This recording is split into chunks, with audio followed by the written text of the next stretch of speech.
Hello friends, आज हम कुछ शॉर्टकट रूल्स कॉम्प्लेक्स नंबर्स से पढ़ेंगे। बहुत ही इंपॉर्टेंट टॉपिक है। जेई मेंस, जेई एडवांस्ड में इसके क्वेश्चंस अक्सर आते हैं। तो ये जो शॉर्टकट रूल्स हैं, स्टार्ट मैं ऐसे करूंगा। अगर आपके पास ऐसे क्वेश्चंस हैं 1 plus I raise to power 7, 1 plus I raise to power 8, 1 minus I raise to power 12, तो ऐसे क्वेश्चंस आप कैसे 2 मिनट या 1 मिनट में सॉल्व कर पाओगे? ऐसे क्वेश्चंस के लिए एक ट्रिक है। We have a rule 1 plus minus I raise to power n. N एक इंटीजर है, ये होता है बराबर -4 raise to power the quotient into 1 plus minus I raised to power, or if n is divisible by 4, क्यों इस quotient और इस रिमाइंडर। तो आप देखिए, ये 1 प्लस आई है रेज़ टू पावर 7 को डिवाइड 4 से करो। 4 से डिवाइड जब आप करोगे 7 को, तो आपका कोशेंट क्या आएगा? तो कोशेंट वुड बी 1, तो इसका रिजल्ट आएगा -4 raise to power 1 into 1 plus I raise to power 3, because the remainder would be 3। If 7 is divide by 4, the remainder would be 3, तो यहां आप 3 लगाओगे, तो इसके बाद इसको आप सॉल्व कर पाओगे, because -4 raise to power 1 is -4 into 1 plus I raise to power 3। तो ये आप सॉल्व कर पाओगे a प्लस बी का whole cube. A plus b whole cube, you can solve it and make use of the formula iota square is -1, iota cube is minus iota, you are knowing it, etc, etc. Similarly, if you have this problem 1 plus I raised to power 8, how you can solve it? It's very simple. आप क्या करोगे? आप 8 को divide करो 4 से, तो आपका quotient आएगा 2, तो it would be 1 plus I raised to power 2. No. It would be -4 raised to power 2. It would be -4 raised to power 2 into 1 plus I raised to power 0, because the remainder is 0. तो इसका result आएगा सीधे 16 into 1, that is 16. Similarly, if you have 1 minus I raised to power 12, how you can solve it? It's simple. आप 4 से divide करो. It's 1 minus I raised to power 3, 1 minus I raised to power 0 into -4 raised to power 3, because it's the remainder, it's the quotient. मैंने उसका उल्टा लिखा है, तो it's 1 rather into -4 raised to power 3, it's -64. So this expression is -64. देखा आपने कि इतने बड़े expressions मगर रिजल्ट बहुत ही जल्दी, in minutes, rather in 10-15 seconds, you are this solving such type of problems. Similarly, if you have 1 plus I raised to power 50, क्या आएगा इसका? 50 को करो 4 से divide, it's -4 raised to power 12 quotient। जब आप 50 को 4 से डिवाइड करोगे, तो into 1 plus I raised to power 2, because it is the remainder. तो इसको आप सॉल्व कर पाओगे, because it's 1 plus I whole square. It's -4 raised to power 12 into 1 plus I whole square, that is 1 plus iota square plus twice iota.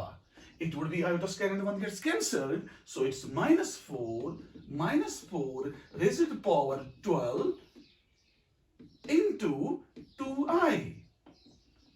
-4 is equal to 12 into 2i. This will be the result. तो ऐसी problem जब भी आपके पास 1 plus आई है 1 minus आई है तो you can solve it using the rule this 1 plus minus I rigid power n is equal to minus 4 rigid power quotient into 1 plus minus I rigid power remainder, where Q and R are the quotient and remainders if n is divisible by 4. This was the first shortcut rule. If you have problems like this in complex numbers. Similarly, I will show you some more about the locus. अब देखिए,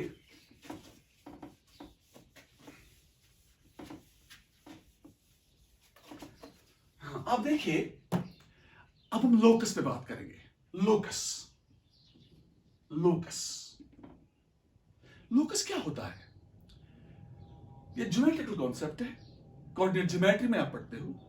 locus का मतलब है कि अगर कोई point move करता है, if a point P moves in such a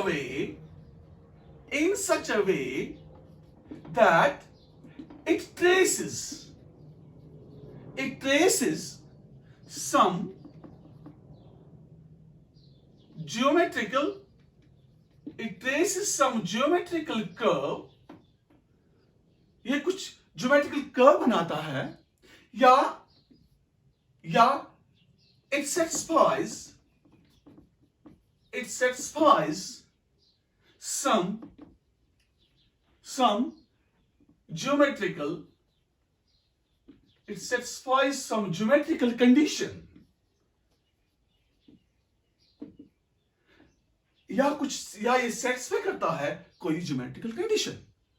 suppose अगर आपके पास एक पॉइंट है, ये यहां पर है, तो ये ऐसे मूव करता है, फिर वापस अपनी पोजीशन पे आता है. तो if this P moves in such a way, ऐसे घूमता है, फिर वापस अपने पोजीशन पे, अपने पॉइंट दिस ओरिजिनल पोजीशन पे पहुंचता है, सच दैट अगर हम सेंटर से ये डिस्टेंस मेजर करेंगे, अगर ये कांस्टेंट डिस्टेंस रहेगी, तो ये P है, इसका लोकस सर्कल कहलाता है. तो इसके लोकस ने, इस P ने क्या बनाया है? वेल मूविंग इस P ने सर्कल बनाया है. सिमिलरली ये P कुछ भी बना सकता है, ये कोई भी ज्योमेट्रिकल कंडीशन सेटिस्फाई कर सकता है अंडर सम गिवन कंडीशंस. ये बहुत ही इंपॉर्टेंट है. अब हम कुछ क्वेश्चंस देखेंगे, कुछ रूल्स देखेंगे कॉम्प्लेक्स नंबर्स में जो इस लोकस पर हैं, और उसके बहुत सारे क्वेश्चंस आपके जेईई एग्जाम्स में आते हैं, और अब हम उनको भी ट्रिक्स के तौर पे सॉल्व करेंगे यूजिंग द ट्रिक्स. अब देखिए,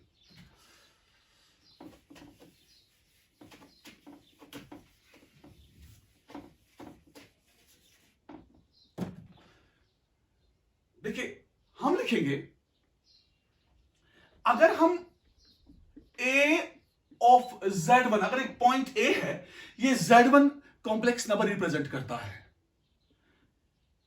Let A of Z1, B of Z2 और two फिक्स्ड पॉइंट्स. अगर ये दो फिक्स्ड पॉइंट्स हैं, रिमेंबर वन थिंग, ये जो Z1 और Z2 है, ये कॉम्प्लेक्स नंबर्स है, मगर ये कभी रियल भी होते हैं, because every real number is a complex number. तो ये Z1 और Z2 कभी रियल्स भी होते हैं. रिमेंबर वन थिंग, ये दो फिक्स्ड पॉइंट्स हैं, देन P ऑफ Z, हम एक पॉइंट लेंगे P ऑफ Z जो Z कॉम्प्लेक्स नंबर रिप्रेजेंट करता है. Then P of Z is said to be locus. इसका मतलब क्या है? ये P कुछ रिप्रेजेंट करता है, ये P कुछ बनाता है, ये P कोई ज्योमेट्रिकल कंडीशन सेटिस्फाई करता है. तो इसीलिए मैंने लिखा then P of Z is said to be locus. हम इस P of Z को locus कहेंगे under given conditions. Then P of Z is said to be locus under given conditions. under given conditions, if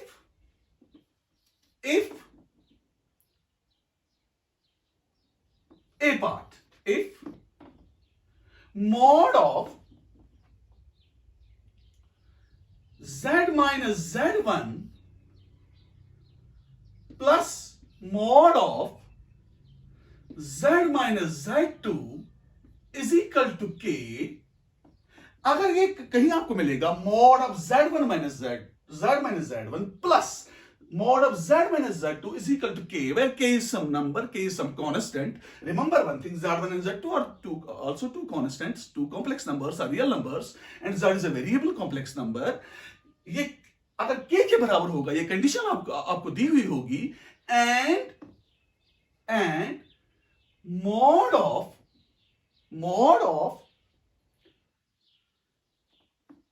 z1 minus z2, अगर ये mod of z1 minus z2 हम calculate करेंगे, if it is not equal to k, अगर ये k के बराबर नहीं होगा, then तब ये जो p है, ये p रिप्रेजेंट करेगा ellipse, then p represents ellipse,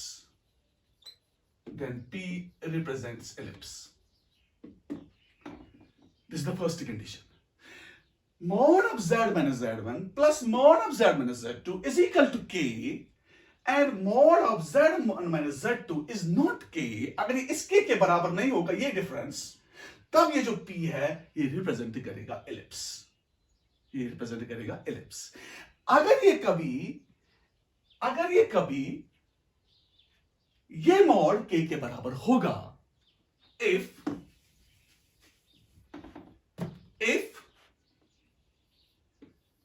mod of z1 minus z2 is equal to k, then p represents, ये जो p है, ये क्या बनाएगा, then the locus of p, या represents p मैंने लिखा है, then p represents, or the locus of p is a line joining AB. तब ये जो p है, ये उस टाइम एक लाइन बनाएगा joining AB, A और B को ज्वाइन करेगा. तो ऑटोमेटिकली ये जो p है, ये उस टाइम क्या बनाएगा, ये line, then p represents a line joining AB, जब mod of z1 minus z2 k के बराबर होगा. This is the first condition. अब देखो सेकंड में, यही आपने उठाना है, तो प्लस के बदले आपने लिखना है माइनस. यहां पर प्लस के बदले लिखना है आपने माइनस. तो हम क्या लिखेंगे, if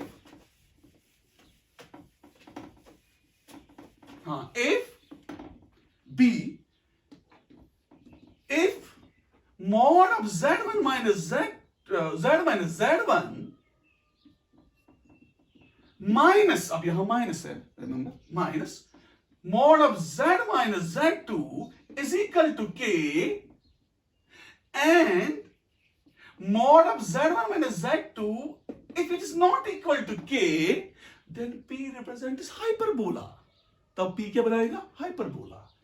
Then locus of p is hyperbola.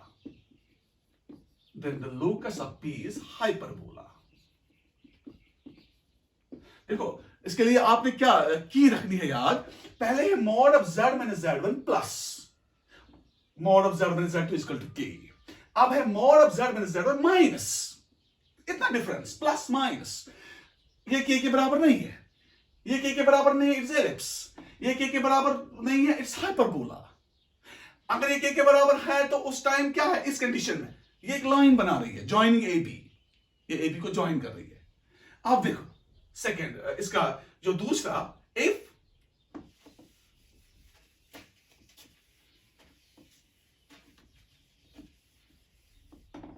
the second would be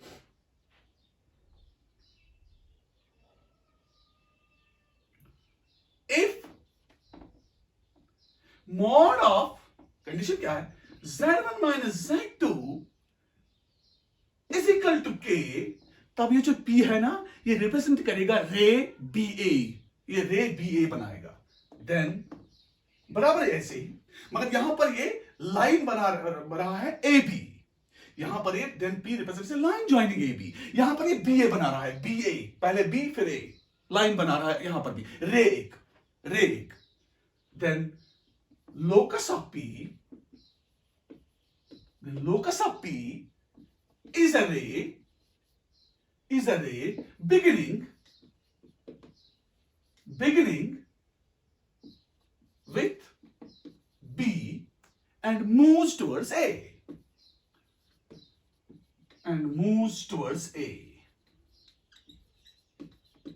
या हम कहेंगे the locus of P is ray BA. This is the condition अगर आपके पास mod of Z1 minus Z2 K के बराबर है, तब क्या हम कहेंगे the locus of P is a ray beginning with B and moves towards A. This is the second condition of this mod of Z minus Z1 minus mod of Z minus Z2 is equal to K. अब देखिए C में the third one,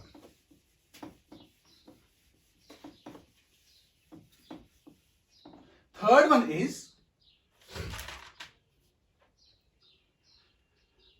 आपको mod of Z minus Z1 plus mod of Z minus Z2 आ गया equal to K, और आपको क्या आ गया mod of Z minus Z1 minus mod of Z minus Z2 is equal to K. इसमें भी condition आपको आ गई. अब इसके बाद डिवीजन में, मल्टीप्लिकेशन में इसकी कंडीशन नहीं है, डिवीजन में देखो third one, if mod of Z minus Z1 divided by mod of Z minus Z2, आपको मालूम है Z1 Z2 Z represents P, Z1 represents A, Z2 represents B, Z1 and Z2 are complex numbers. Remember, though Z1 and Z2 could be anytime reals also under some given conditions. ये तो मालूम है आपको, पहले ही बताया मैंने. अब अगर ये K के बराबर हम रखेंगे, if it is equal to K, अब डिवीजन में क्या होगा, अगर K यहां पर भी एग्जैक्टली यही है, अगर K हम 1 के बराबर रखेंगे,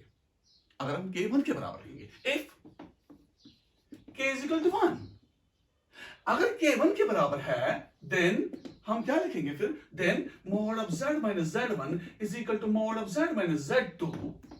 तो mods फिर बराबर होंगे आपस में, mod of Z minus Z1 is equal to mod of Z minus Z2. तो उस टाइम ये P of Z क्या बनाएगा, उस टाइम ये जो P है ये होगा perpendicular bisector of line AB. ये ऐसे होगा,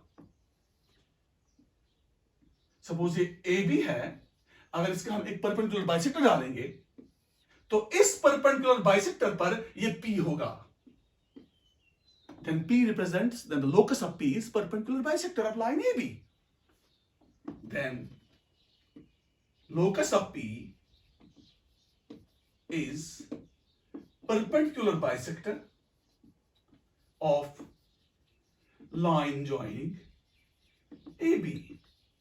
तो ये P क्या रिप्रेजेंट करेगा उस टाइम, ये करेगा रिप्रेजेंट उस time perpendicular bisector of the line joining AB. तो this is the one more condition, one more trick जिसको आप कहोगे. तो इसके बाद अगर K 1 के बराबर नहीं होगा, अगर K 1 के बराबर नहीं है, तब ये रिप्रेजेंट करेगा सर्कल. तब ये जो लोकस है इसका, ये रिप्रेजेंट करेगा circle.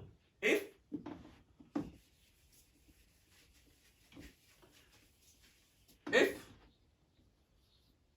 K is not equal to 1, then mod of Z minus Z1 divided by mod of Z minus Z2 is equal to K represents a circle. ये उस टाइम रिप्रेजेंट करेगा एक सर्कल, या हम कहेंगे the locus of P is circle. The locus of P is circle. तो this was the third condition. पहले mod of Z minus Z1 plus mod of Z minus Z2 is equal to K. इसके बाद mod of Z minus Z1 minus mod of Z minus Z2 is equal to K. इसके बाद mod of Z minus Z1 divided by mod of Z minus Z2 is equal to K. ये division है. This was the third one. और इसके बाद, और remember one thing, ये जो P रिप्रेजेंट करता है इस टाइम सर्कल, आपका जो ये जो कंडीशन है, इट्स अ सर्कल, और P किस पे लाई करेगा, P सर्कल पे लाई करेगा, P लाइज ऑन सर्कल. हम ये भी लिखेंगे और P lies in circle. P lies in circle. P circle पे लाई करता है उस टाइम. तो उसके बाद देखिए आप, अगर आपको ऐसे होगा, mod of z plus z bar, z एक कॉम्प्लेक्स नंबर है, p है, z बार इसका कंजुगेट है, plus mod of z minus z bar, एक तो z प्लस z बार, दूसरा z minus z bar is equal to k. अगर होगा, अगर ये आपके पास होगा, तो अब ये जो आपका p है, इट रिप्रेजेंट स्क्वायर, ये स्क्वायर रिप्रेजेंट करेगा, आपका p फिर रिप्रेजेंट करेगा square, locus of p is square, then k कुछ भी है, then p represent square.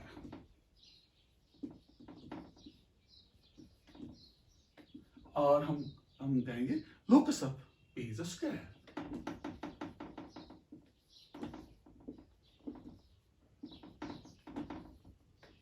Locus of P is a square. So these are some conditions जो हमने लोकस पे पढ़ी हैं. तो ऐसे इतने ही कंडीशंस ऑलमोस्ट आपके जेई एग्जाम्स में आते हैं. अब इस पर क्वेश्चंस, और 11th के सिलेबस में ये क्वेश्चंस कम ही आते हैं, ज्यादा नहीं आते हैं. है सिलेबस में है थोड़ा थोड़ा ये भी, मगर ज्यादा आपको ये आएंगे जेई मेंस के एग्जाम्स में ऐसे क्वेश्चंस लोकस पर. For today it's enough. Next time जब हम कॉम्प्लेक्स नंबर्स पढ़ेंगे, तो उस टाइम हम क्वेश्चंस करेंगे और उन पे बहुत सारे tricks. Thank you very much.